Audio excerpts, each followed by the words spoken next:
الحمد لله رب العالمين والعاقبة للمتقين الصلاة والسلام على أشرف الأنبياء والمرسلين وعلى آله الطيبين الطاهرين وأصحابه الأكرمين وأولياء أمته أجمعين أما بعد. قال الله تبارك وتعالى في شأن حبيبنا الله وملائكته يصلون على النبي يا أيها الذين آمنوا صلوا عليه وسلموا تسليما. اللهم صل على سيدنا جد الحسن والحسين وعلى آل سيدنا جد الحسن والحسين وبارك وسلم صلاة والسلام عليك يا رسول الله وعلى آلك وأصحابك يا حبيب الله صلی اللہ تعالی علیہ وسلم. اما بعد، ہر تعریف، عظمت و بڑائی، بزرگی و کبریائی صرف اور صرف اللہ رب العزت کے لیے ہے، جو تمام جہانوں کی پرورش کرنے والا ہے. لاکھوں درود و لاکھوں سلام ہو حضور ختم المرتبہ سرور عالم صلی اللہ علیہ وسلم پر، آپ کی آل، آپ کے اصحاب اور تمام اولیاء امت پر اللہ تعالیٰ صبح قیامت تک بکثرت درود و سلام بھیجتا رہے، رحمتیں برکتیں نازل فرماتا رہے. عقیدت و محبت کے ساتھ نبی والے نبی پر اور ایک دفعہ بآواز بلند درود پاک کا نذرانہ پیش کریں.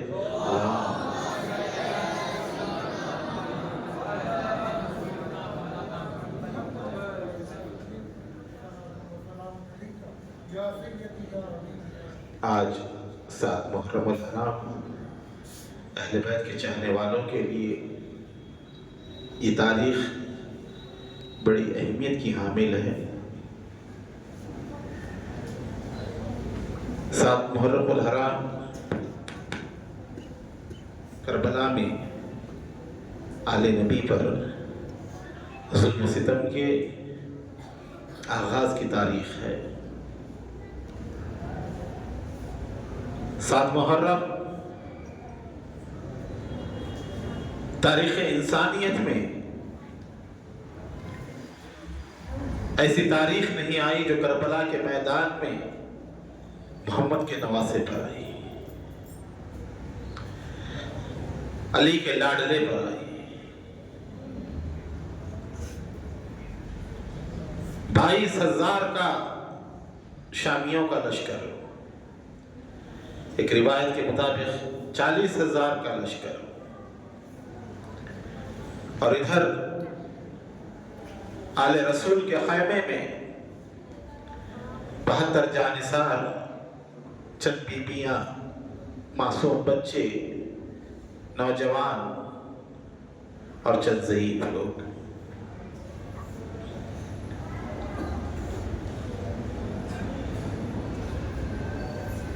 اس کے باوجود بھی اتنی ہیبت،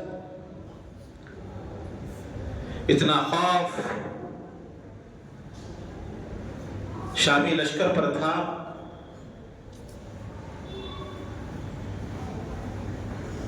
کہ انہیں پانی بند کرنا پڑا.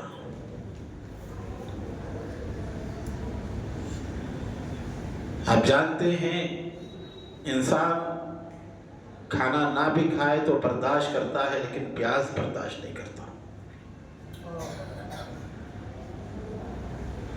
اور جن پر بند کیا گیا وہ کوئی معمولی لوگ نہیں تھے، وہ عظیم ہستیاں تھیں کہ جو قیامت کے دن نفسا نفسی کے عالم میں شدت پیاس سے جب زبانیں باہر آئیں گی، ان کو آب کوثر سے سیراب کرنے والی ذات تھی، ساقی کوثر کی ذات تھی، نواسہ رسول کی ذات تھی. معصوم بچے بلکتے تھے، سسکتے تھے. کربلا کا میدان آزمائشوں کا میدان، کربلا کا میدان ظلم و ستم کی انتہا کا میدان. بہت سارے حضرات یہاں پر ایسے ہوں گے جو شہر کے باہر سفر کرتے ہوں، دیہاتوں کی طرف، گاؤں کی طرف یا دوسرے علاقوں کی طرف. اور آپ نے دیکھا ہوگا، اس بات کو محسوس کیا ہوگا یا نہ کیا تو کیجئے کہ جن علاقوں میں دریا بہتے ہیں یا جہاں سمندر ہوتے ہیں یا ندیاں ہوتی ہیں، وہاں کی اطراف و اکناف کی سرزمین سرسبز و شاداب ہوتی ہے، کھیتی باڑی ہوتی ہے، وہاں پر گھاس اگتی ہے، جھاڑ اگتے ہیں، لوگ کھیت بناتے ہیں دریاؤں کے کنارے، پانی لینے میں آسانی ہو، نرم زمین ہوتی ہے، نرم مٹی ہوتی ہے اور زمین سرسبز و شاداب ہوتی ہے، ہری بھری زمین ہوتی ہے۔ اس کے اطراف میں بھی کہیں کھودے تو پانی نکل کر آتا ہے، کھیتوں میں بور ڈلواتے ہیں لوگ، کنویں کھدواتے ہیں تو پانی نکل کر آتا ہے۔ کربلا وہ مقام نینوا کہ دو بڑے دریا فرات اور دجلہ جسے کہتے ہیں، تو فرات وہاں سے بہتا تھا، اس کے باوجود بھی وہاں کی زمین بنجر تھی، نہ وہاں کھیتی باڑی ہوتی تھی، نہ وہاں جھاڑ اگتے تھے، نہ جہاں پر جو ہے نمی تھی کسی چیز کی، نہ کسی چیز کی ٹھنڈک تھی۔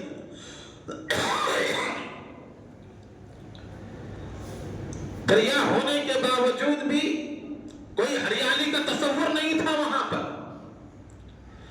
سنگلاف زمین تھی، بنجر زمین تھی، سخت زمین تھی۔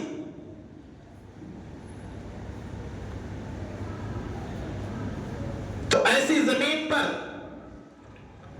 جو تصور بھی نہیں تھا، امام نے کوشش کی کنویں کھدوائیں،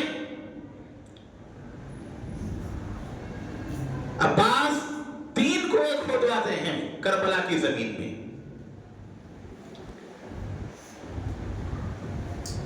مولا علی کو بھی مہارت تھی کنواں کھودنے میں، اکیلے کنواں کھودتے تھے مولا علی۔ حضرت عباس نے بھی کھودا، 3 جگہ کنویں کھودے، کہیں پانی نہیں نکلا۔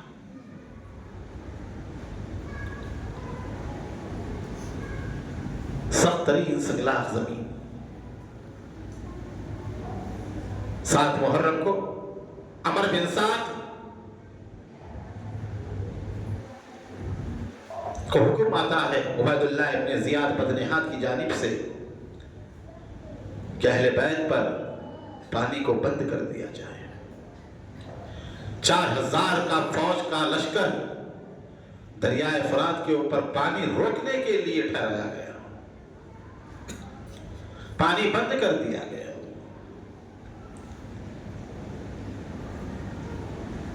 آج یہ ناصبی ذہنیت کے لوگ، ناصبیت زدہ ملا، یہ کہتے ہیں کہ روایت ضعیف ہے، کمزور ہے، پانی بند نہیں کیا گیا۔ عباس علمبردار کی شہادت خود اس کا سب سے بڑا ثبوت ہے کہ پانی بند تھا اور عباس پانی لانے کے لیے گئے تھے۔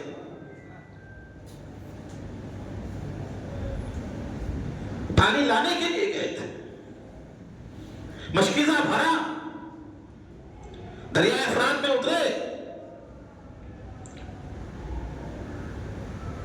اب اگر پانی بند ہی نہیں تھا تو پھر عباس کی شہادت کیسے ہوئی؟ پوری شہادت ہی وہاں معطل ہو جاتی ہے، سمجھ میں نہیں آتی۔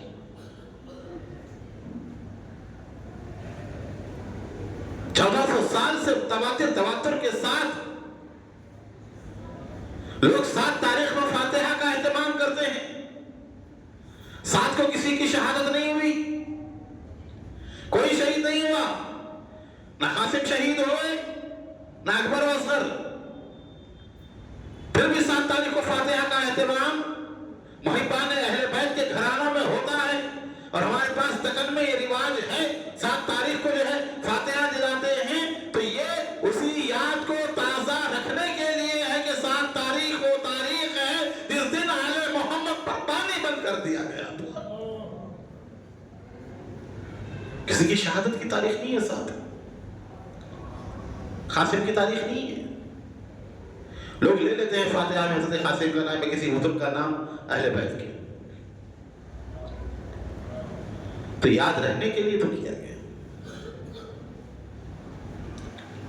شاعر کہتا ہے پیاسی جو تھی سب پہ خدا دین رات کی، پیاسی جو تھی سب پہ خدا، خدا کی فوج، پیاسی جو تھی سب پہ خدا دین رات کی، ساحل پہ سر پٹکتی تھی موج فرات کی. شرمندہ شاہ کربلا ہے پانی، شرمندہ شاہ کربلا ہے پانی، کیا فیض سے محروم رہا ہے پانی. گرتے ہیں جو اشک چشم ثابت یہ ہوا، گویا نظروں سے گر گیا ہے پانی.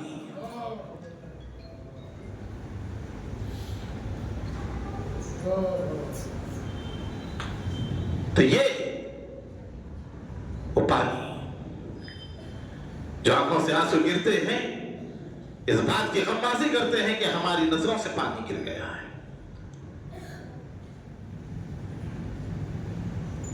اور کہا حیران ہوں جہاں میں کیوں آیا پانی، حیران ہوں جہاں میں کیوں آیا پانی، دریا میں بھی کس طرح سمایا پانی. اے ابر تو 1000 سال برسے تو کیا، شبیر نے مرتے دم نہ پایا پانی، شبیر نے مرتے دم نہ پایا پانی.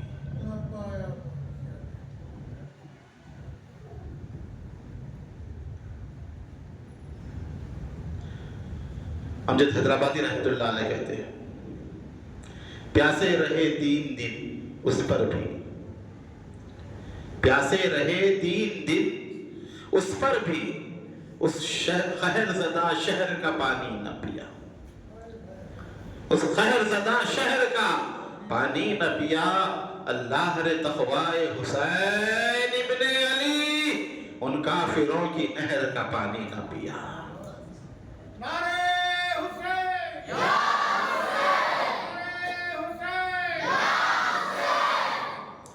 سبات شاہ دیکھو اور یہ کرب و بلا دیکھو، استقامت ثابت قدمی. سبات شاہ دیکھو اور یہ کرب و بلا دیکھو، یہی صبر و رضا کی انتہا معلوم ہوتی ہے.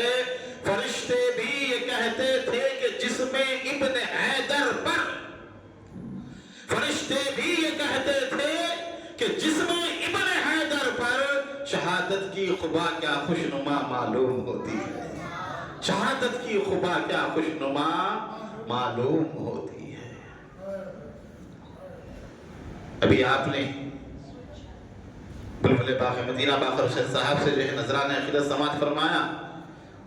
اسی زمین میں چند اشعار ہیں، بڑے پیارے اشعار ہیں. جگر کو نکال کر شاعر نے جو ہے ورق پر رکھ دیا ہے.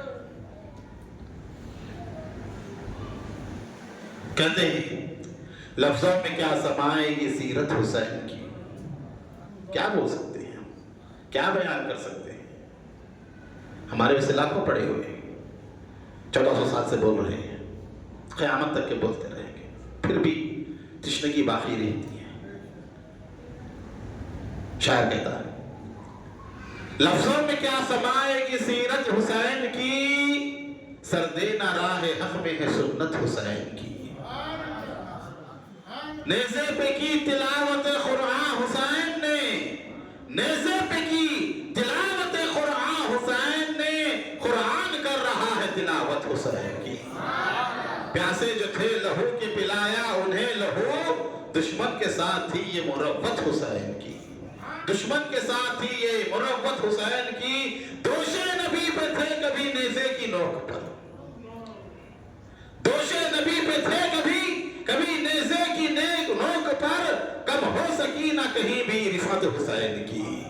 وہاں بھی وہی شان ہے یہاں بھی وہی شان ہے، رسول کے دوشے مبارک پر سوار ہے تو وہی شان سے بیٹھے ہوئے ہیں، اور سر مبارک تن سے جدا ہے، نیزے پر بھی ہے تو وہی شان ہے. سردار ہے، کل بھی سردار تھا، جب بھی سردار تھا اور آج بھی سردار ہے. دوشے نبی پہ تھی کبھی نیزے کی نوک پر، کم ہو سکی نہ کہیں بھی رفعت حسین کی. سردے کے لا الہ کی رکھ لی ہے آبرو، اسلام کی بقا ہے شہادت حسین کی. سر دے کے لا الہ کی رکھ لی ہے آبرو، اسلام کی بقا ہے شہادت حسین کی. نانا سے جو کیا تھا وہ وعدہ وفا کیا، نانا سے جو کیا تھا وہ وعدہ وفا کیا، ورنہ ضمیر کم نہ تھی طاقت حسین کی، ورنہ ضمیر کم نہ تھی طاقت حسین کی. اور کسی نے کیا خوب کہا، اللہ کی کتاب ہے قرآن ہے حسین، اللہ کی کتاب ہے قرآن ہے حسین، اسلام تیری روح تیری جان ہے حسین، اسلام تیری روح تیری جان ہے حسین. سجدے پہ جس کے ختم ہے آداب بندگی، سجدے پہ جس کے ختم ہے آداب بندگی، وہ بندگی کا طور و ایمان ہے حسین، وہ بندگی کا طور و ایمان ہے حسین. ذکر خدا، ذکر رسول، ذکر پنجتن، ذکر رسول، ذکر خدا، ذکر پنجتن، جس کا بھی ذکر کیجئے عنوان ہے حسین، جس کا بھی ذکر کیجئے عنوان ہے حسین. جینے کے ساتھ زیست میں مرنا بھی سیکھ لو، جینے کے ساتھ زیست میں مرنا بھی سیکھ لو، اس جذبہ حیات کا اعلان ہے حسین، اس جذبہ حیات کا اعلان ہے حسین. وہ سب تیرے جمال کے پیکر میں ڈھل گیا. غور کیجیے، سمجھ میں آئے گا. وہ سب تیرے جمال کے پیکر میں ڈھل گیا، جو کچھ میرے رسول کا فرمان ہے حسین، جو کچھ میرے رسول کا فرمان ہے حسین. اسلام جس کے دم سے مکمل ہوا بخار، واللہ وہ عظیم انسان ہے حسین. اور کہا جس کی رگوں میں آتش بدر و حنین ہے، جوش کہتا ہے جس کی رگوں میں آتش بدر و حنین ہے، اس سورما کا اسم گرامی حسین ہے، اس سورما کا اسم گرامی حسین ہے. اور نواب معظم جاہ شجی جو اعلیٰ حضرت کے نواب عثمان خان بہادر کے خاندان سے ان کے بیٹے تھے، کہتے ہیں سب سے بڑا یہ شاہ کا احسان رہ گیا، سب سے بڑا یہ شاہ کا احسان رہ گیا، باقی خدائے پاک کا قرآن رہ گیا، باقی خدائے پاک کا قرآن رہ گیا. ہے ذکر اہل بیت عبادت کے ساتھ ساتھ تکمیل پا کے ہر طرح سے ایمان رہ گیا. وقت کافی ہو رہا ہے، چند باتیں تفصیلی گفتگو ناممکن ہے. امام حسین کا بچپنا، حضور کے ساتھ ان کے جو واقعات ہیں، اگر یہ بیان کیے جائیں تو 2-3 نشستیں ہوں گی. مختصر طور پہ چند باتیں بیان کر دوں انشاءاللہ تعالیٰ، اگر اللہ نے حیات دی آئندہ سال جو ہے مکمل 10 دن سیرت امام پر ہی بیان ہو گیا انشاءاللہ. بچپنے سے لے کر کربلا تک جتنے اہم واقعات ہیں، مختصر بھی بیان کریں گے تو 10 دن بھی کم پڑ جاتے ہیں، یہ یاد رکھیں آپ. احاطہ ناممکن ہے، اور 1 گھنٹے کے بیان میں کیا احاطہ کریں گے. یہ تو چند اوپری باتیں ہیں. اور آج کی جو نشست ہے یہ غور سے سننے کی نشست ہے. اسباب شہادت کیا ہیں؟ حسین شہید ہوئے کیوں؟ کربلا آئے کیوں؟ مدینہ چھوڑا کیوں؟ مکے سے نکلے کیوں؟ مصیبتوں کو کیوں برداشت کیا؟ حسین جس نظام کے خلاف تھے وہ نظام تھا کیا؟ کیوں اتنی بڑی قربانی دینی پڑی؟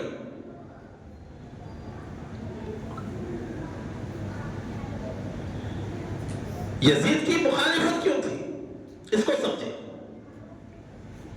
آج ہم یزید کی مخالفت اس لیے کرتے ہیں کہ وہ قاتل حسین ہے، یہ وجہ ہے نا۔ یزید کو برا بھلا کہتے ہیں کہ اس نے اہل بیت کو تکلیف دی، اہل بیت کے اوپر پانی بند کیا، امام کو شہید کیا، کربلا میں اہل بیت کی شہادت ہوئی، یزید اس کا ذمہ دار ہے۔ ہم اس وجہ سے مخالفت کرتے ہیں یزید کی۔ حسین اس وجہ سے مخالف نہیں تھے یزید کے۔ ہم جو آج مخالفت یزید کی کر رہے ہیں وہ وجہ علیحدہ ہے، حسین نے جو مخالفت کی ہے وہ وجہ علیحدہ ہے۔ حسین یزید کی ذات کے مخالف نہیں تھے، حسین یزید کے کردار کے مخالف تھے۔ اس کردار کو اپنے ذہن میں رکھنا ہے۔ حسین صرف امیر معاویہ کے بیٹے کے خلاف نہیں تھے، ہر اس آدمی کے خلاف ہے جو یزید کا کردار رکھتا ہے۔ یزیدی اور حسینی دو کردار واقعہ کربلا کے بعد دنیا والوں کو ملے، واقعہ کربلا سے پہلے نہیں تھے یہ کردار۔ جو حسینی اور یزیدی جو کہتے ہیں یہ سن 60-61 ہجری کے بعد دنیا والوں کے سامنے یہ دو کردار آئے۔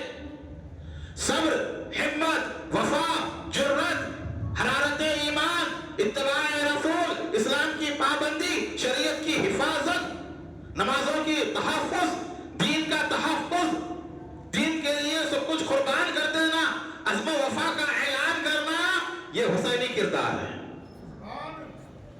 شرافت، طہارت، نجابت، بزرگی، امامت، ولایت، یہ حسینی کردار ہے۔ اس کے مقابلے میں یزیدی کردار جھوٹ، دھوکہ، مکر و فریب، لوگوں پر ظلم، زیادتی، حقوق کو تلف کرنا، دولت کے زور پر لوگوں کو اپنی طرف کھینچنا، حق سے منہ موڑنا، عبادتوں سے منہ موڑنا، خدا کے ذکر سے منہ موڑنا، اسلام کے نام پر اسلام کے خلاف کام کرنا، یہ یزیدی کردار ہے۔ ظاہری طور پر مسلمان ہوتے ہوئے اندرونی طور پر اسلام کے خلاف ہو جانا، یہ یزیدی کردار ہے۔ دغا دینا، ستم کرنا، دولت کے نشے میں دوسروں کو کچھ نہ سمجھنا،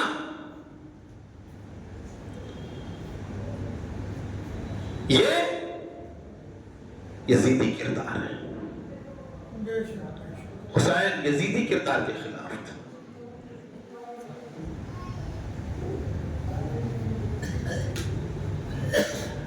تو امام علی مقام نے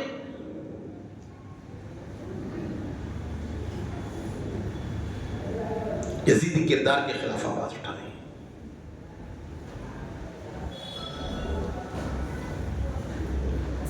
یزید یہ سمجھتا تھا کہ میں دولت کے زور بلبوتے پر، دولت کے زور پر کچھ بھی کر سکتا ہوں، کوئی مجھے روک نہیں سکتا۔ وہ بھی بڑے خاندان میں پیدا ہوا، کوئی ایسا ہیرا غیرہ نتو خرا خاندان نہیں تھا۔ بنو امیہ، اختلافات اپنی جگہ ہیں، لیکن طاقت و قوت کے لحاظ سے، دبدبے کے لحاظ سے قریش میں بنو ہاشم کے مد مقابل جو تھا وہ بنو امیہ کا خاندان تھا۔ دشمنیاں علیحدہ تھی لیکن نمایاں اس خاندان میں پیدا ہوا۔ وہ بھی سوچتا ہوگا میرا باپ مجھے بچا لے گا، میری ماں مجھے بچا لے گی، میرا دادا مجھے بچا لے گا، میں بھی بڑے خاندان سے ہوں۔ سوچتا ہوگا، لیکن اس کے کردار اس کو ایسے لے ڈوبے، آج تک اس کا نام گالی کے طور پہ استعمال ہوتا ہے۔ کسی کو یزیدی کہہ دیں، یہ سب سے بڑی گالی ہے اس کے لیے۔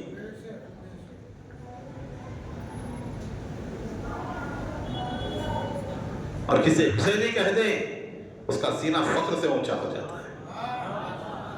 ہم حسینی ہیں، اب آگے دہل اعلان کرتے ہیں، مسجد کے ممبر پر بھی بیٹھتے کہتے ہیں کہ ہم حسینی ہیں۔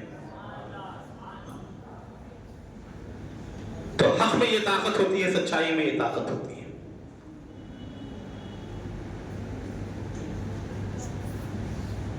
بولتے ہیں نا، کہانی صرف اتنی ہی ہے، یزید تھا، حسین بولیے زور سے ہے۔ جو پانی پیتے تھے وہ مر گئے، جو پیاسے تھے وہ زندہ ہیں آج تک۔ پانی پینے والے مر گئے، اور جو 3 دن تک پیاسا رہا آج تک زندہ ہے، قیامت تک کے زندہ ہے، حشر تک کے زندہ ہے۔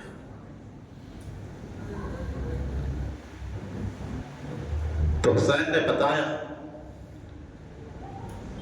جی کے مرنا تو سب کو آتا ہے، مر کے جینا سکھا دیا تو نے۔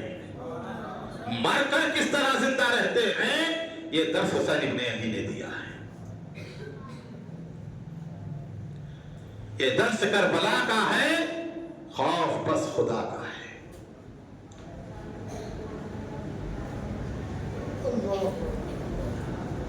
زندہ ہو جاتے ہیں جو مر جاتے ہیں ان کے نام پر۔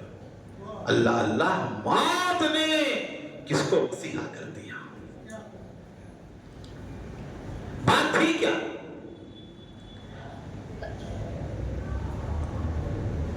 چودہ 1400 سال کم و بیش ہوتے ہیں، 15ویں صدی، سمجھا؟ اتنا پرانا واقعہ آج بھی بیٹھے ہوئے ہیں، یاد منا رہے ہیں، غم منا رہے ہیں۔ آج بھی احتجاج ہے یہ یزید کے خلاف۔ امام کربلا میں کیے تھے، ان کی شہادت ہوئی، اور آج تک وہ احتجاج چلا آ رہا ہے۔ ہم احتجاج کر رہے ہیں کہ یزید کا انتخاب غلط تھا۔ حسین بھی یہی کہتے رہے، یزید کا انتخاب غلط، یزید کا کردار غلط۔ اور آج بھی ہم حسین کی تائید کرتے ہیں کہ حسین نے جو کہا وہ سچ کہا، حسین حق پر تھے، حسین سچائی کی راہ پر تھے۔ وہ مصلی جہاں مصطفیٰ بیٹھ کر امامت کیا کرتے تھے، مسجد نبوی کا، نبی دنیا سے تشریف لے گئے، کاشانہ نبوت میں حضور پاک کا جس میں اقدس رکھا ہوا ہے، اہل بیت تیاری کر رہے ہیں، نبی کے جاتے ہی حالات منتشر ہو گئے، لوگ ہوش و حواس کھو بیٹھے، افراتفری کا عالم تھا، ایسی قیامت تھی جو انہوں نے کبھی نہیں دیکھی تھی، حیران تھے کون کیا کرے، بعض گمسم ہو گئے، بعض کی زبانیں بند ہو گئی، بعض بولنے کی طاقت نہیں رکھتے۔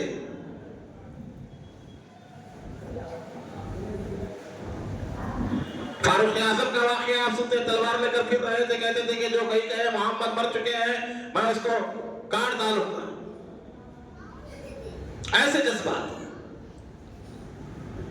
ایک صدیق اکبر تھے، اللہ نے جن کے ہوش و حواس کو سلامت رکھا تھا، ایسی نازک گھڑی میں جب جذبات کی لہروں میں تمام بہہ رہے تھے، سمجھ میں نہیں آ رہا تھا کہ کرنا کیا ہے۔ کہنے والوں نے کہا مسجد اقصی میں لے جا کر نبی کی تدفین کریں، بعض نے کہا جنت و بقیع میں کریں، مختلف روایتیں ہوئی، مختلف اقوال اٹھے، کسی کو سمجھ میں نہیں آتا تھا کیا کرنا ہے۔ تب صدیق اکبر کھڑے ہوئے خطبہ دیا ہے، لوگوں تم میں جو محمد کی عبادت کرتا تھا محمد کا انتقال ہو چکا ہے، لیکن جو خدا کی عبادت کرتا تھا، محمد کے بتائے ہوئے خدا کو جو مانتا تھا، وہ خدا اب بھی زندہ ہے۔ حضور چلے گئے ہیں لیکن اسلام ہے، ہمیں اس کے اوپر رہنا ہے مضبوطی سے۔ تسلی دی، دلاسا دیا، کہا نبی نے فرمایا جہاں نبی کا انتقال ہو وہی اس کی جگہ محبوب ہوتی ہے، وہیں پر ان کی تدفین ہوگی۔ صدیق اکبر نے یہ کہا۔ ثقیفہ مدینے کا ایک حصہ، ایک قبیلہ بنو ثقیفہ، بڑی کوشادہ چوڑی جگہ چبوترا، جہاں بیٹھ کر لوگ امور طے کرتے، بات چیت ہوتی ہے اہم مسئلوں پر۔ پہلے واقف نہیں تھے لوگ، آج کل بہت اس سے واقف ہو رہے۔ ثقیفہ جو استعمال کیا جا رہا ہے 18 ذی الحج کے موقع پہ، یوم غدیر خم کے موقع پہ جو ہے اس کو بڑا استعمال کیا جا رہا ہے۔ ہم جو ہے غدیری ہیں، ثقیفی نہیں، ہم ثقیفہ کو نہیں مانتے، ہم ثقیفہ کی وہاں جو فیصلہ ہوا اس کو تسلیم نہیں کرتے۔ مطلب کیا؟ ہم صدیق اکبر کی خلافت کو نہیں مانتے۔ ثقیفہ میں تمام انصار جمع ہوئے، مدینے کے صحابہ۔ سعد بن عبادہ رضی اللہ تعالیٰ عنہ کو امیر بنانے کی سوچ رہے تھے، طے کر رہے تھے کہ سعد بن عبادہ رضی اللہ عنہ کو امیر بنایا جائے۔ یہ بات عمر بن خطاب کو معلوم ہوئی کہ ثقیفہ میں میٹنگ ہو رہی ہے خلافت کے حوالے سے، چند لوگ اپنے امیر کو جو ہے خلیفہ بنانا چاہتے ہیں، جانشین پیغمبر بنانا چاہتے ہیں۔ صدیق اکبر کا ہاتھ پکڑ کر لے گئے ان کے پاس، میٹنگ ہو رہی تھی۔ آپ نے اعلان فرمایا کہ اے لوگوں کیا ہو گیا ہے تمہیں؟ صدیق اکبر کے ہوتے ہوئے، ابو بکر کے ہوتے ہوئے تم میں کون خلیفہ بن سکتا ہے؟ آپ کو معلوم ہے حضور کا اچانک مثال نہیں ہوا، کئی دن سرکار بستر مبارک پر رہے، مزاج اقدس بیماری شریف کے ساتھ تھا۔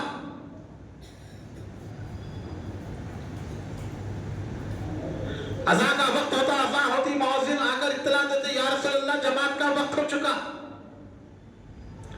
مصلی امامت خالی ہے، جائے پیغمبر خالی ہے، رسول آرام فرما رہے ہیں، ظاہری طاقت رسول کو اٹھنے نہیں دیتی۔ رسول نے آنکھیں کھولی اور کہا ابو بکر کو آگے بڑھاؤ۔ علی فرماتے ہیں میں بھی موجود تھا، حضور مجھے بھی دیکھ رہے تھے، اس کے باوجود بھی کہا کہ ابو بکر سے کہیں امامت کرے۔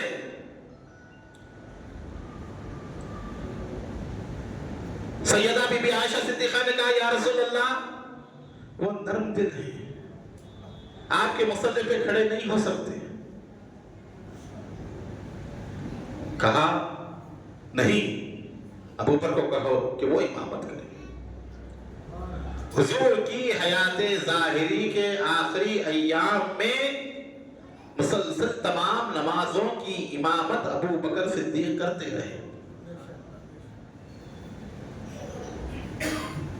اہل سنت کے یہاں حضرت علی کا قول ہے ہمارے پاس، مولا فرماتے ہیں رسول نے نماز جیسی افضل ترین عبادت جو دین کا حصہ ہے، اہم ترین، اس میں ابو بکر کو آگے بڑھا دیا، تو ہم نے دنیا کے کاموں میں بھی ابو بکر کو آگے بڑھا دیا۔ رسول نے دین کے کام میں ابو بکر کو آگے بڑھایا تھا، ہم نے دنیا کے کاموں میں بھی ابو بکر کو آگے بڑھایا۔ تمام لوگوں نے بیعت کی ابو بکر کے ہاتھ پر، جماعت صحابہ کثیر تعداد میں، اجماع جسے کہتے ہیں، 90 سے زیادہ لوگ 100 میں سے ایک طرف ہو جائیں، چند لوگ ہو جائیں تو میجورٹی کو دیکھا جاتا ہے۔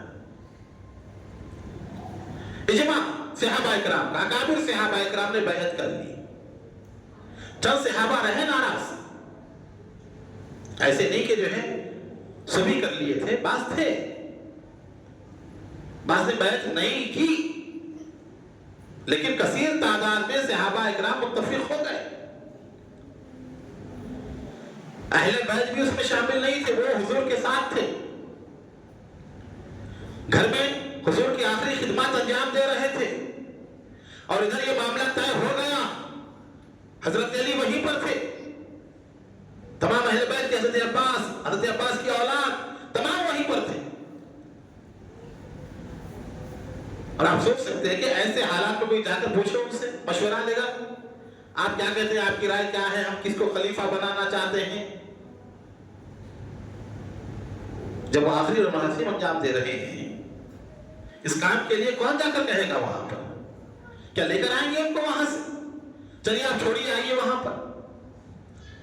اور آیت ایسے دے کر نہ بناتے تو فتنے بن جاتے, ہر کوئی دعوے دار ہو جاتا, اڑ جاتا. یہ وجہ تھی ابو بکر کو خلیفہ بنائیں گے. مصلی امامت پر رسول کے ابو بکر بیٹھے. علی نے تلوار نہیں کھینچی ابو بکر کے خلاف. جب کوفہ آئے, کسی نے سوال کیا, کتاب کے اندر میں نے لکھا ہے, بانی جامع نظامیہ کے حوالے سے میں نے اس کو نقل کیا ہے, انوار اللہ فاروقی شیخ الاسلام اہل سنت کا امام. پوچھتے ہیں کہ مولا, کیا آپ نے رسول اللہ نے آپ کو اپنا جانشین بنایا تھا, اپنا ولی عہد بنایا تھا کہ میرے بعد تم جانشین ہو میرے؟ حضرت علی نے کہا, خدا کی قسم اگر ایسا ہوتا, رسول اللہ مجھ سے ایسا وعدہ فرماتے کہ میرے بعد تم ہی ہو جانشین, تو ابو بکر کو منبر پر بیٹھنے نہ دیتا, کوئی میرا ساتھ نہ دے, یہ تلوار کافی تھی, وہیں پر ٹکڑا کر دیتا. کسی کی ضرورت نہیں تھی مجھے کھڑکے بجا کر مدد مانگنے کی, مدد کرو ہماری, مدد کرو ہماری, کہ گھر پہ جا کر سوال کرنے کی ضرورت نہیں تھی. مولا علی مرتضیٰ شیر خدا کو تنہا جو فوج کے اوپر بھاری ہو, جس کی تنہائیاں لشکر دکھے, وہ علی کی ذات ہے. علی کی بہادری, علی کی جوان مردی, علی کی ہمت تو وہ ہے کہ روح الامین بھی جس کی داد دیتے ہوئے آتے ہیں کہ شاہ مردہ شیر یفتہ قوت پروردگار.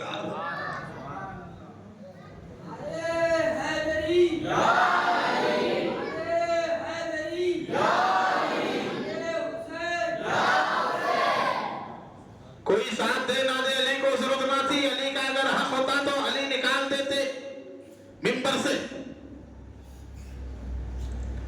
آج ان مسائل پر گفتگو کی جا رہی ہے. انٹرنیٹ پر ملنے والے اسکرین شاٹ لے کر ڈال رہے ہیں, اصلی کتابیں دیکھی ہی نہیں کبھی کھول کر. عقیدے اور دین اسکرین شاٹ پر آ گئے ہیں, جس کو جو ملا کوٹ کر دیا, ڈال دیا ایک نے تو اسی کو پھیلا رہے ہیں. خبر بھی اتنی, کبھی کتاب کا نام پڑھنے نہیں آتا.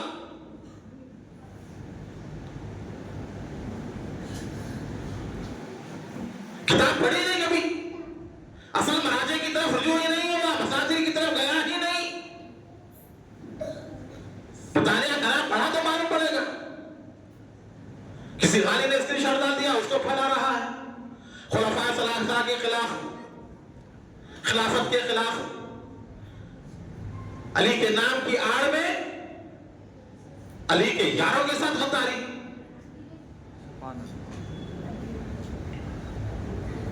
ہمارا تو یہ عقیدہ ہے کہ علی کعبے میں پیدا ہوئے, علی کی ذات پاک ہے, اور علی نے جس کے پیچھے نماز پڑھی وہ بھی پاک ہے. ناپاک کے پیچھے علی نماز ہی نہیں پڑھ سکتا.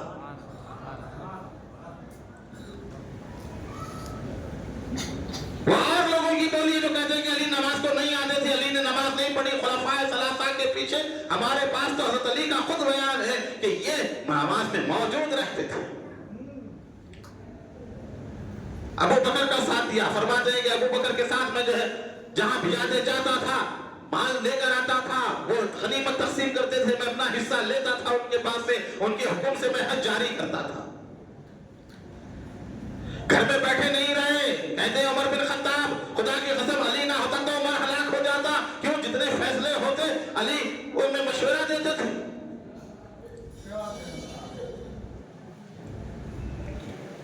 غدیر خم کا اعلان جو ہے, من کنت مولا فعلی مولا, میں جس کا مولا ہوں علی اس کا مولا.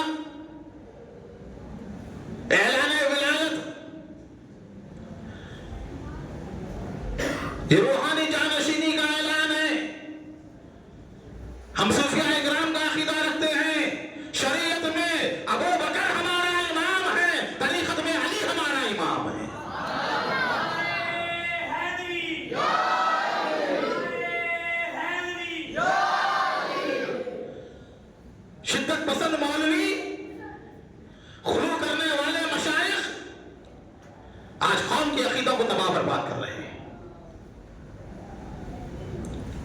ہمارے یہاں تو خلافت ظاہری، خلافت باطنی، امامت کبریٰ، امامت صغریٰ.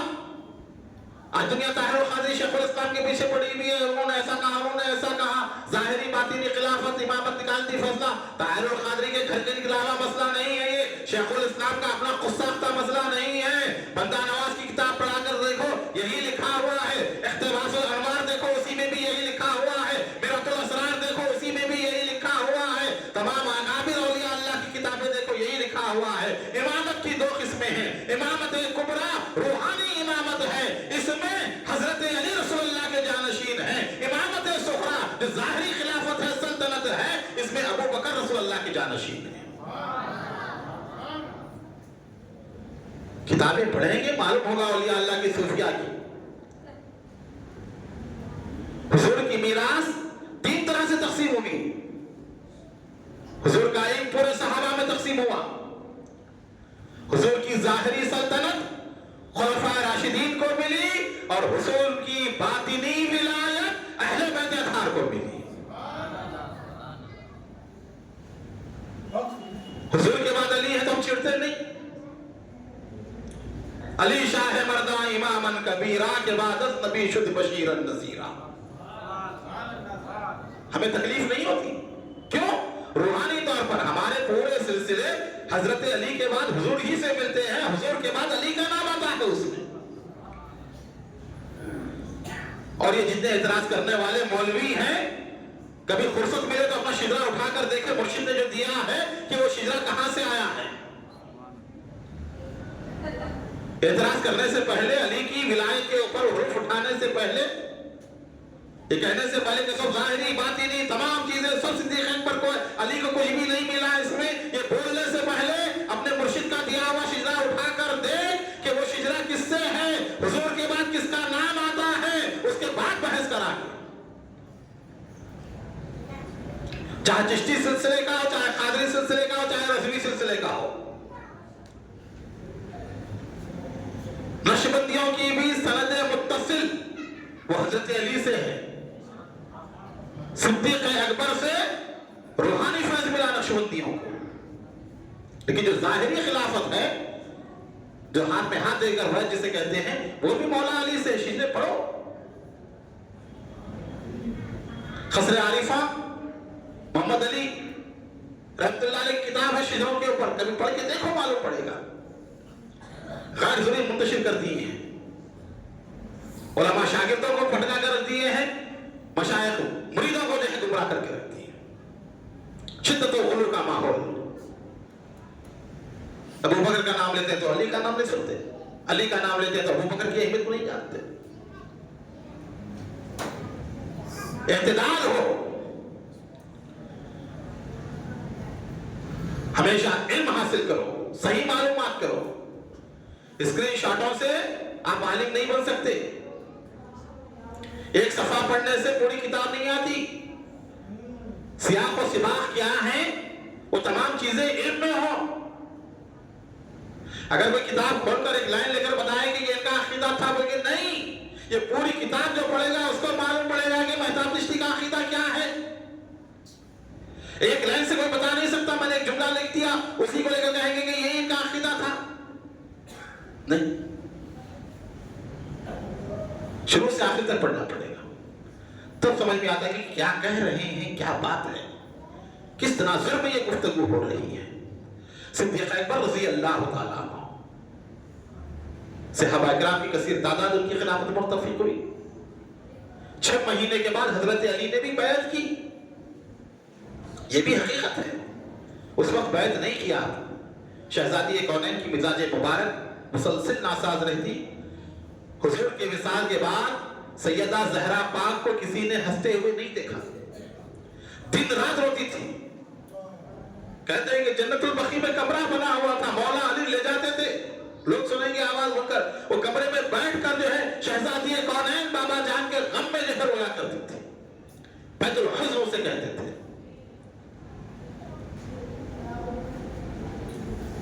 اس کی وجہ سے مسلسل گھر پہ رہنا پڑتا آپ کو، شہزادی پاک کی وجہ سے. 6 مہینے کے بعد اہل سنت کی روایت ہے ہمارے یہاں 3 رمضان شہزادی کی یوم مثال ہے. ربیع الاول کا مثال ہوا، ربیع الثانی، جمادی الاول، جمادی الثانی، رجب، شعبان، رمضان، 6 مہینے. 6 مہینے کے بعد شہزادی کا وصال مبارک ہوا. اس کے بعد گئے مولا علی المرتضیٰ اور آپ نے بیان کیا، کہا کہ ہم سے مشورہ لیا نہیں گیا اس معاملے میں.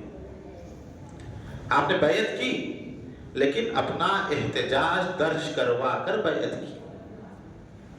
آپ کو جو شکایت تھی کہ اہل بیت سے مشورہ لیا نہیں گیا خلافت کے بارے میں، تمام صحابہ نے اور مہاجر و انصار نے ہی یہ کر لیا، اہل بیت اس مشورے میں شامل نہیں تھے.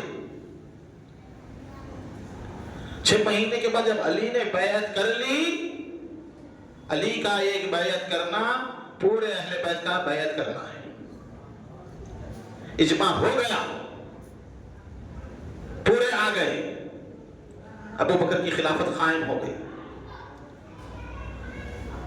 2 مہینے 2 سال چند مہینے آپ خلیفہ رہے. اس کے بعد وصال کا وقت قریب آیا، طبیعت ناساز ہوئی.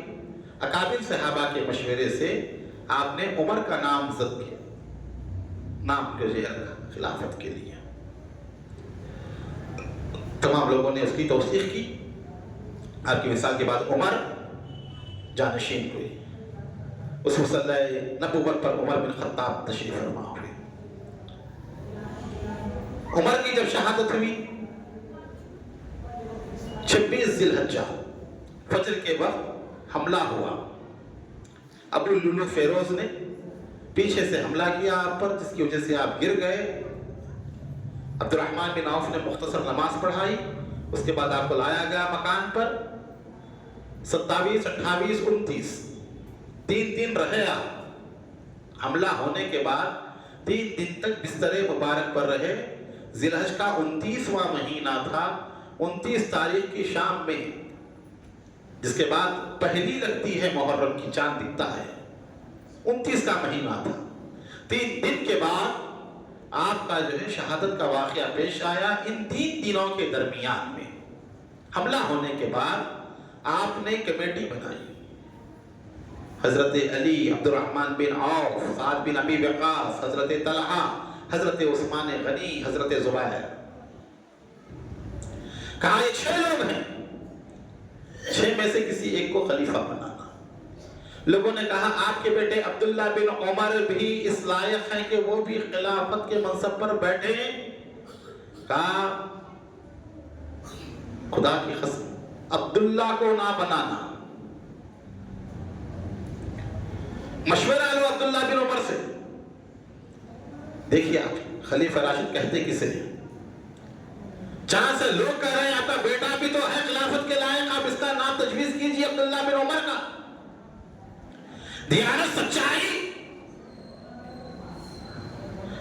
اور اس منصب کی تعظیم و تقریب یہ ہے. فرمایا کہ وہ اہل نہیں ہے. بہت بڑے محدث تھے، بہت بڑے متقی پرہیزگار تھے عبداللہ بن عمر. ہزاروں حدیثیں مروی عبداللہ بن عمر سے.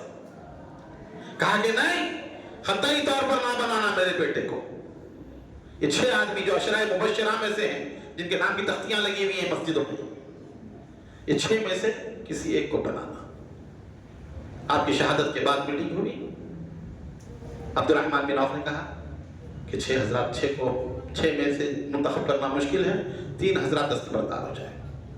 حضرت زبیر، حضرت سعد بن ابی وقاص، حضرت طلحہ عثمان کے حق میں دستبردار ہوئے. حضرت زبیر حضرت علی کے حق میں دستبردار ہوئے. حضرت سعد بن وقاص عبد الرحمن بن عوف کے دستبردار ہو گئے. اب بچے 3، حضرت عثمان، حضرت علی، عبد الرحمن بن عوف. عبد الرحمن بن عوف نکل گئے، کہا کہ مجھے خلافت نہیں چاہیے. بچے 2، علی اور عثمان غنی. عبد الرحمن بن عوف نے کہا تم میں جو دستبردار ہوگا میں اسے خلیفہ بناؤں گا. غور سے سنیے، آج کل بڑی جو ہے لوگوں میں جو ہے افراتفری پھیلی ہوئی خلافت کے حوالے سے، مانتی نہیں انہیں. کہا جو دستبردار ہوگا، جو چھوڑ دے گا میں اسے خلیفہ بناؤں. دونوں خاموش بیٹھے ہوئے ہیں. کیا سمجھتے ہیں آپ؟ یہ خلافت کے حریص تھے. چاہنے والا ہوتا تو کہتا کہ میں چھوڑ دیا تاکہ میں خلیفہ بن جاؤں. کوئی نہ دستبردار ہو رہا ہے دونوں میں سے. جب دیکھا کہ دونوں میں کوئی دستبردار نہیں ہو رہا ہے، نہ علی دستبردار ہو رہے ہیں نہ عثمان غنی دستبردار ہو رہے ہیں اس معاملے میں، فرمایا کہ ہم جس کو مناسب سمجھیں گے اس کا اعلان کریں گے. مشاورت کرنے کے بعد عثمان غنی کو جو ہے آپ نے خلیفہ نامزد کیا. اس طرح عثمان غنی کا خلاف، عثمان غنی کی شہادت ہوئی. تو پھر اسی طرح جس طرح ابو بکر صدیق کا انتخاب ہوا تھا، تمام صحابہ نے مل کر حضرت علی کے ہاتھ پر بیعت کی. کہا جب تک کہ آپ قبول نہیں کریں گے ہم کوئی کام نہیں کرتے. علی مرتضیٰ کمرے میں گھر میں بیٹھے ہوئے تھے، علی گئے نہیں. اب تو میرا حق مجھے مل رہا ہے، 25 سال سے حق کو دبا دیا گیا میرے. کمرے میں ہو، تمام نے ضد کی، کہا کہ آپ جب تک کہ بیعت نہیں لیں گے ہم کوئی کام نہیں کریں گے، کوئی کام نہیں. تب حضرت علی مرتضیٰ شیر خدا کرم اللہ تعالی کریم نے بیعت کے لیے ہاتھ بڑھایا. یہ ترتیب. حال میں ایک بیان ہے، اہل تشیع کے بہت بڑا ذاکر ہے. حسین خلاف تھے، یزید کے خلاف تھے، تو گویا تینوں خلافتوں کے خلاف تھے. یزید کی خلافت میں بھی تینوں خلافتوں کی چیزیں پائی جاتی ہیں. میں بتاؤں گا آپ کو جہاں پہ گمراہ کیا جاتا ہے آپ کو. یہ اجماع صحابہ ان کی رائے سے خلاف ہو. اور علی کا روحانی مقام، روحانی شان، روحانی عظمت تو ایسی ہے بالفرض محال، جو علی کا چاہنے والا کان کھول کے سن لے. اگر علی چوتھے خلیفہ بھی نہ بنتے تو علی کی جو شان، مقام و مرتبہ ہے ہمارے یہاں ویسے ہی ہوتی آج.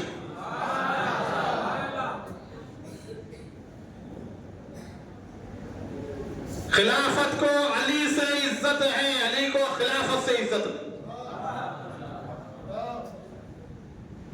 کیسی محبت ہے، سمجھ میں نہیں آتا. کیسے چاہنے والا ہے علی کا، چوتھے نمبر 1 نمبر پہ اٹکا ہوا ہے. ارے نمبروں کی تو ضرورت ہی نہیں ہے. علی شاہ مردہ امامن کبیرہ کے بعد نبیش بشیرن نذیرہ، یہ تو یہی ہے. علی سے پوچھا گیا کون امت میں افضل ہے، تو کہا ابو بکر عمر افضل ہے. یہ قول پیش کرتے ہیں نا. میں یہ کہتا ہوں اگر کوئی ابو بکر سے پوچھتے وہ کیا جواب دیتے؟ پوچھا علی سے تو علی نے کہا حضور کے بعد ابو بکر و عمر افضل ہے. اگر کوئی اس وقت علی کے بجائے ابو بکر جب پوچھتے کہ ابو بکر حضور کے بعد کون افضل ہے، تو خدا کی قسم یہی کہتے کہ علی مرتضیٰ افضل ہے.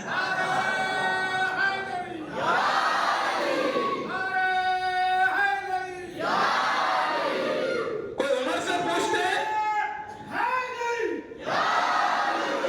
عمر سے پوچھتے تو وہ بھی یہی کہتے کہ حضور کے بعد حضرت علی افضل ہے. جو پوچھے آگے. کیسی محبت ہے، بندشوں پر رکھی گئی ہے محبت، خانوں میں بانٹی گئی ہے محبت. محبت ان کی صفات سے نہیں، ان کی ذات سے ہو.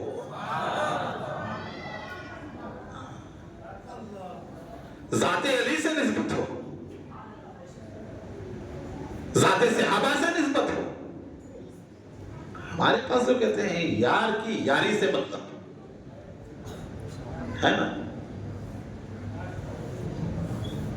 تو ایسے کشادہ ذہن رکھو، صحابہ کے مطابق ان کے متعلق صحیح سوچ، صحیح فکر رکھو. صحابہ نے فیصلہ لیا تھا ابو بکر صدیق کو بنانے کا، دور اندیش تھے، جانتے تھے، ماحول کو دیکھ رہے تھے. کیوں نہیں بنایا علی کو؟ اگر جبھی علی سلطنت پہ آ جاتے، خلافت پر آتے، تو صفین 25 سال بعد نہیں ہوتی، جبھی ہو جاتی. جنگ صفین 25 سال تک رکی رہی، یہ صحابہ کی دراندیشی تھی.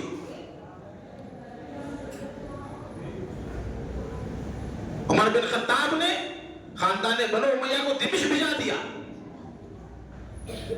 عمر نے بنایا. ارے عمر نے جاتے تھے تمہیں کیا معلوم کیوں بنایا عمر نے؟ عمر رضی اللہ تعالیٰ عنہ مدینے کا تحفظ چاہتے تھے. مدینے میں کوئی فتنہ نہ ہو, مدینے میں کوئی اختلاف نہ ہو, رسول کے دروازے پر کبھی کوئی جو ہے جھڑپیں نہ ہو.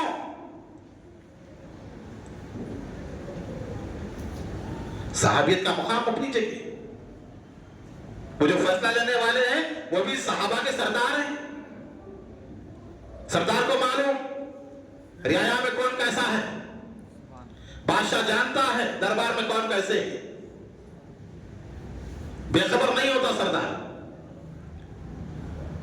صحابہ اکرام کی دورندیشی تھی. انہوں نے یہ ظاہری طور پر حضور کی جانشینی جو تھی اس کے لیے منتخب کیا خلافت سے. اسی لیے ہمارے یہاں ابو بکر, عمر, عثمان, علی, ترتیب خلافت, ترتیب فضیلت, اس میں مصلحت ہے. بے دبی کا دروازہ کھلنے نہ پائے اس لیے سکوت کا حکم دیا گیا. ہاتھ کھلوایا جا رہا ہے, توڑوایا جا رہا ہے.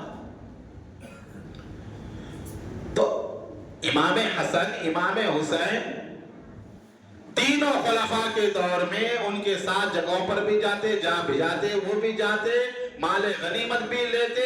کبھی انہوں نے کسی کا انکار نہیں کیا. آپ نے واقعہ سنے عمر بن خطاب کے پاس آ کر جو انہوں نے مال غنیمت لیا, کہا کہ امیر المومنین میرا حصہ دیجئے. اگر اختلاف ہوتا, اگر عداوت ہوتی, اگر دشمنی ہوتی, گھر میں بیٹھے رہتے, دربار خلافت میں نہ آتے. حضرت حسن دربار خلافت میں نہ آتے, حضرت حسین دربار خلافت میں نہیں آتے, عمر سے اپنے یہ غنیمت کا حصہ نہیں لیتے تھے. ضرورت کیا تھی ان لوگوں کو؟ کئی ایسے واقعات آپ نے سنے ہیں. صدیق اکبر رضی اللہ تعالیٰ عنہ امام حسن کو کندھے پر بٹھا کر لے جاتے گھر کو اور کہتے کہ بیٹے علی کے ہیں, تصویر مصطفیٰ کی ہے. کندھے پہ بٹھاتے. اور اس سے کون سی ہوں گی بڑی بٹھانے کے لیے؟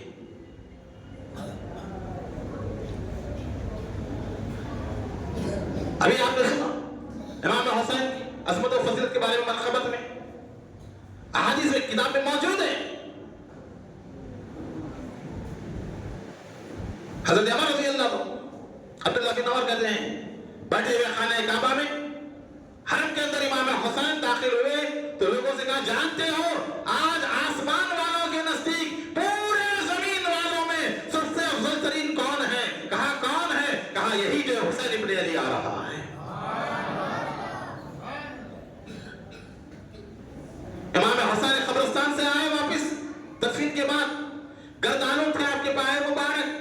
ابو ہریرہ رضی اللہ تعالیٰ عنہ آپ کے قریب آتے ہیں. آپ بیٹھے ہوئے قدم مبارک اٹھا کر اپنی گود میں رکھتے ہیں, اپنے جھبے سے آپ کے پیروں کو صاف کرتے ہیں, دھول کو صاف کرتے ہیں. بزرگ صحابی, یہ تو نوجوانی کے عالم میں تھے امام. کہا ابو ہریرہ کیا کر رہے ہو؟ عرض کی حضور جو شان مرتبہ مقام و مرتبہ آپ کا ہے, لوگوں کو اگر معلوم ہو جائے تو آپ کے قدم زمین پر رکھنے نہ دے, سر پہ لے کے پھر رہے ہیں آپ کو. یہ تو کچھ بھی نہیں ہے, پیر صاف کر رہا ہوں, پیروں کی دھول صاف کر رہا ہوں. ابو ہریرہ کتنی محبت تھی, کیا شان تھی. عبداللہ بن مسعود فرماتے ہیں اہل بیت کی ایک دن کی محبت میرے نزدیک 1 سال کی عبادت سے بہتر ہے. اور کیا کہیں گے؟ کیا جن کے دلوں میں خرابی آتی ہے ایسی باتیں کہتے ہیں؟ محبت, عقیدت, صحابہ و اہل بیت درمیان جو تعلق تھا, کئی روایتیں. تو حضرت حسن نے, حضرت حسین نے کبھی ان تینوں خلفاء کے خلاف کبھی کوئی بات نہیں کی. حضرت علی نے نہیں کی. حضرت علی خلیفہ بنے, حضرت عثمان غنی کے خون کا بدلہ لینے کے لیے تحریک اٹھی. بنو امیہ سے تھے عثمان غنی, حضرت امیر معاویہ رضی اللہ تعالیٰ عنہ بھی بنو امیہ سے تھے. کہا کہ عثمان غنی کے قاتلوں سے بدلہ لینا ہے. قاتل کون تھے کسی کو معلوم نہیں تھا. 6000 کی فوج تھی جس میں سے 2-3 لوگ جا کر حضرت عثمان غنی کو شہید کر کر آ گئے تھے. اب ظاہر بات ہے کہ ایک خون کے بدلے میں 6000 کو نہیں مارا جا سکتا. گواہ موجود نہیں تھے، ثبوت موجود نہیں تھا. محمد بن ابو بکر تھے، وہ بھی نکل گئے تھے. اس کے بعد عثمان غنی کی شہادت ہوئی. آپ نے کہا کہ میں اتنے لوگوں کو نہیں مار سکتا، بدلہ لینا مشکل ہے. کہا کہ جب تک کہ عثمان غنی کے خون کا بدلہ نہیں ہوگا ہم علی کی بیعت نہیں کرتے.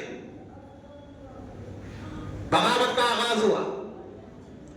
چند ناعاقبت اندیش لوگ بی بی عائشہ صدیقہ کو بھڑکائے حضرت علی کے خلاف. جنگ جمل رونما ہوئی، کئی لوگ اس میں مارے گئے. پھر جب بعد میں احساس ہوا بی بی عائشہ صدیقہ کو، آپ زندگی بھر روتی تھی اس واقعے پہ کہ کاش میں علی کے مقابلے میں نہ آتی، کاش میں علی کے مقابلے میں نہ آتی. احساس تھا خلیفہ رسول ہے، جانشین پیغمبر ہے، ان سے بغاوت نہیں کرنا چاہیے.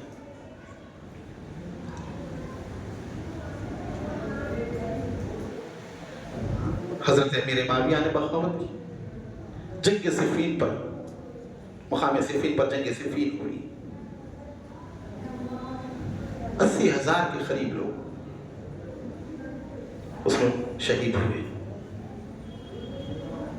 جنگ صفین میں آخری مرحلہ تھا.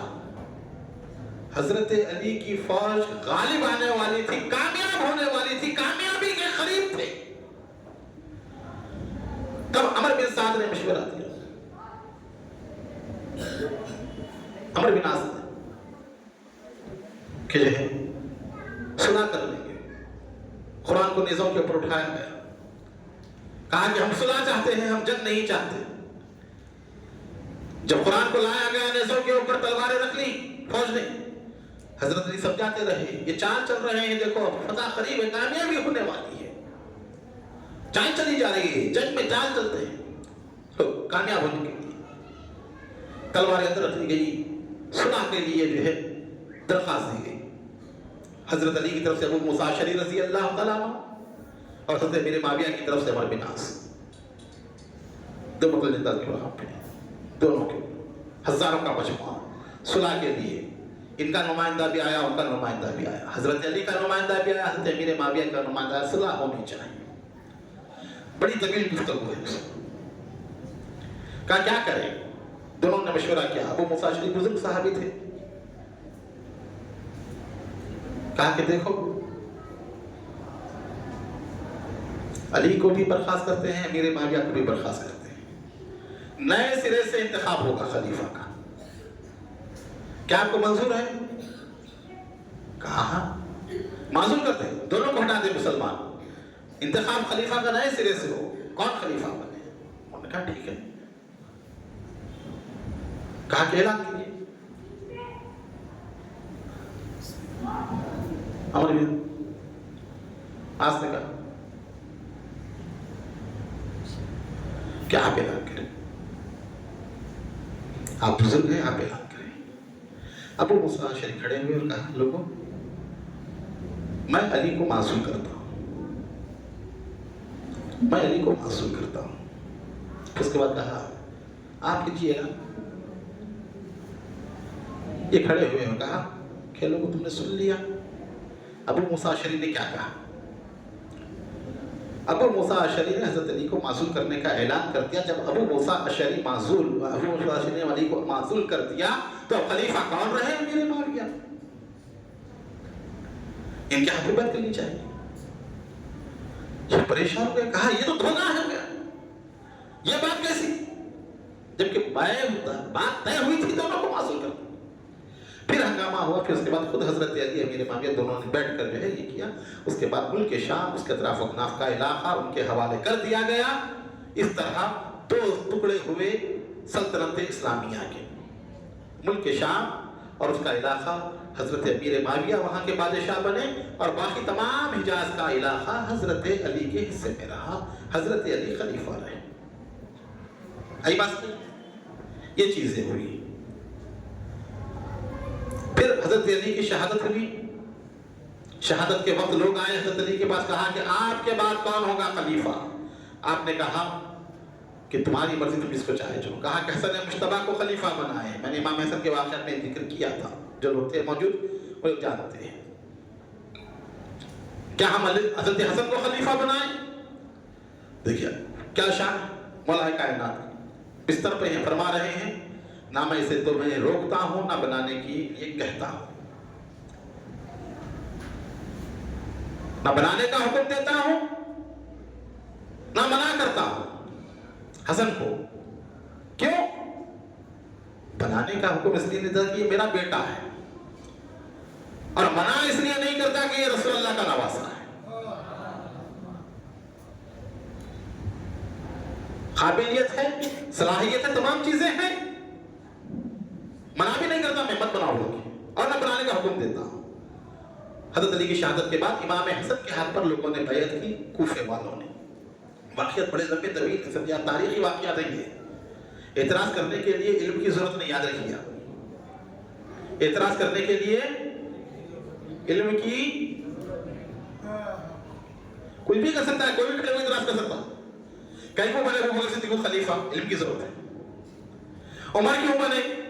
بولنے کے لیے علم کی ضرورت ہے. ہم نہیں مانتے سقیفہ کو, علم کی ضرورت ہے. ہم نہیں مانتے خلافت ثلاثہ کو, علم کی ضرورت ہے. جاہل سے جاہل ان پڑھ آدمی انگوٹھا مارنے والا ہی بول سکتا ہے, لیکن ثابت کرنے کے لیے علم کی ضرورت ہوتی ہے, جواب دینے کے لیے علم کی ضرورت ہوتی ہے, سوال کرنے کے لیے نہیں. حضرت امام حسن کے ہاتھ پر بیعت کی لوگوں نے, پورے کوفے والوں نے. 20,000 40,000 اس میں تعداد ہے. جب آپ خلیفہ بنے تو حضرت امیر معاویہ آپ کے اوپر حملہ کرنے کے لیے نکلے. کہا کہ میں حسن کی بیعت نہیں کرتا, حسن کو خلیفہ نہیں مانتا. تاریخی واقعات ہیں, کوئی بے ادبی گستاخی نہیں کہہ رہا ہوں, کیونکہ امام حسن کی شہادت ہوئی کس وجہ سے, کون سی چیزیں تھیں وہ بتانا ہے آپ کو. ایسا نہیں کہ سب چھوڑ دیں خالی شہادت ہو گئی. شہادت سے پہلے ہوا کیا, ہوئی کیوں, کہاں تسلیم نہیں کرتا. پوری طاقت کے ساتھ حسن بھی نکلے, یہ بھی نکلے, جنگ ہونے والی تھی. امام حسن نے محسوس کیا ادھر بھی نانا کی امت, ادھر بھی نانا کی امت, کٹیں گے تو بھی ادھر مسلمان, ادھر سے بھی کٹیں گے تو مسلمان, نقصان تو امت کا ہوگا. کہا کہ آپ کو سلطنت چاہیے, سلطنت لے لیجئے, اور امت کو بچایا. حضرت امام حسن نے صلح کر کے حسن مشتبہ نے امت کو بچایا ہے, اور جنگ کر کر حسین نے اسلام کو بچایا ہے.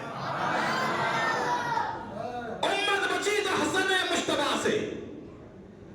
بہت بڑا کردار ہے امام حسن کا. قلم کی طاقت جسے بولتے ہیں نا, وہ قلم کی طاقت حسن مشتبہ نے بتائی ہے, اور تلوار کی قوت کیا ہوتی ہے وہ حسین ابن علی نے بتائی ہے.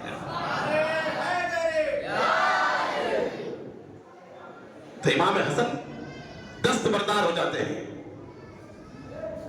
قابل تھے, لائق تھے, تمام صلاحیتیں تھیں, کوئی شک و شبہ نہیں کہ جانشین پیغمبر ہیں, رسول پاک کے نواسے ہیں, اہل تھے.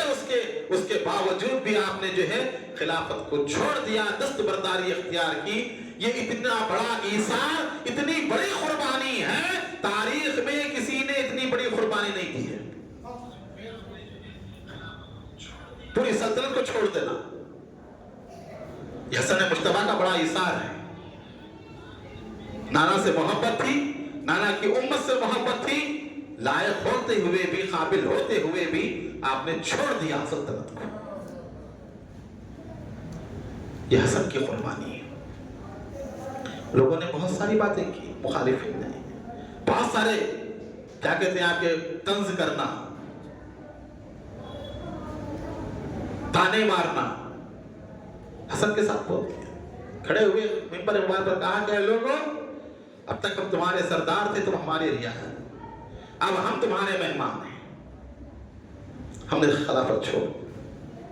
خطبہ بھی ہے اس میں امام حسن کا, کیا فرمایا تھا.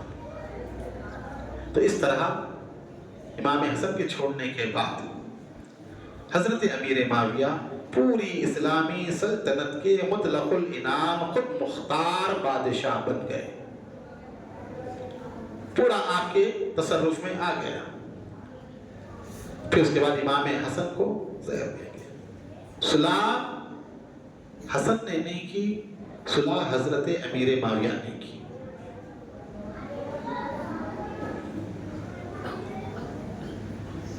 دستخط کر کے پیپر بھیجا دیے، جو لکھنا ہے آپ لکھ لیجیے، سب منظور ہے. وہ شرطیں وغیرہ لکھی گئی، جس میں ایک شرط یہ تھی کہ فی الحال امیر معاویہ خلیفہ بنائے جاتے ہیں، ان کے انتقال کے بعد دوبارہ خلافت حسن کی طرف آئے گی. ممبروں پہ حضرت علی کے متعلق گالی گلوچ نہیں کی جائے گی، خراب لفظ استعمال نہیں کیے جائیں گے، جسے سیاسی تنقید کہتے ہیں. آج کے لوگ گالی گلوچ بولتے ہیں، نہیں بولے نہیں ہوتا تھا، غلط روایتیں ہیں، یہ سب من گھڑت روایتیں ہیں. سیاسی تنقید جیسا ہے کہ دوسرے میں لیڈر جو ہے تنقید کرتے ہیں، ویسی تنقید ہے، سیاسی تنقید نہیں کی جائے گی. اور بنو ہاشم کو بنو امیہ پہ جو ہے اہمیت دی جائے گی، عطیات میں اہمیت دی جائے گی، جاگیرات میں تمام چیزیں لکھی انہوں نے. اور حضرت علی کے جتنے چاہنے والے ہیں ان سے کوئی تعارض نہیں ہوگا، کوئی ان سے جو ہے پوچھ گچھ نہیں ہوگی، انہیں پکڑا نہیں جائے گا. اس طرح کی شرائط کے اوپر جو ہے صلح ہوئی. امام حسن نے چھوڑ دیا اور مدینہ منورہ آپ تشریف لائے، اور وہیں پر 49 ہجری میں 28 صفر یا 5 ربیع الاول کو آپ کی شہادت کا واقعہ رونما ہوا. اس کے بعد یزید کے لیے بیعت کی کارروائی کا آغاز ہوا.